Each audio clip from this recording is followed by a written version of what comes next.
Israel is committing some of the worst massacres in Gaza since the beginning of the war in October of 2023. Yet, if you were to receive your news from Western corporate media, you'd probably think that the most significant development of late was a drone strike on Israeli PM Benjamin Netanyahu's house.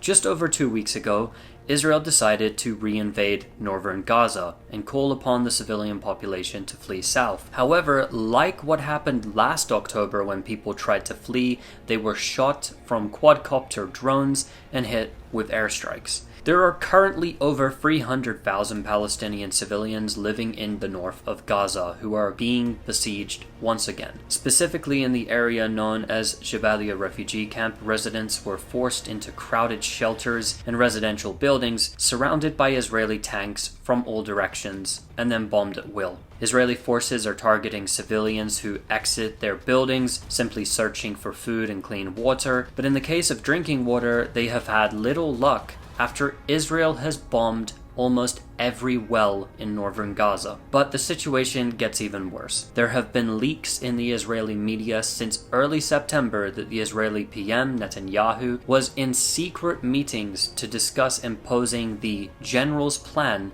in northern Gaza. This plan was drafted by retired Israeli Major General Giora Eiland, who infamously called for starving the civilian population of Gaza and manufacturing the conditions that would lead to epidemics in an op-ed he penned late last year. The plan would give 1 week for some 300,000 civilians to flee, after which Israel will declare northern Gaza a closed military zone and deem every living being an enemy combatant, at which point all water, food, electricity, and fuel will be blocked. Yes, you heard it correctly. They will literally seek to exterminate every living being in the north of Gaza after this 1 week period. Why, you may ask? Well, Israel says there are around 5,000 Palestinian fighters who are still remaining in the north of Gaza who work to try and defend from the repeated invasions of their areas. So in order to battle 5,000 people, Israel will be willing to mass murder up to 300,000 civilians. Oh, and one more thing.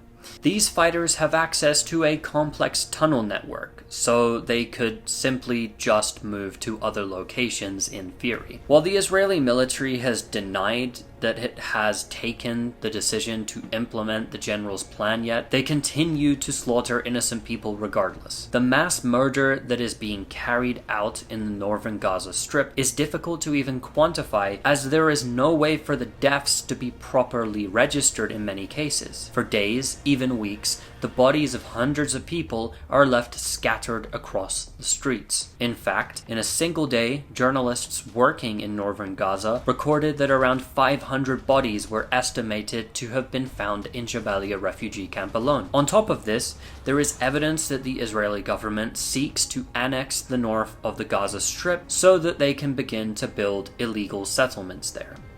So why is none of this being reported properly in Western corporate media? Well, if you've been paying attention for the past 12 months, you'll probably already know the answer to that question.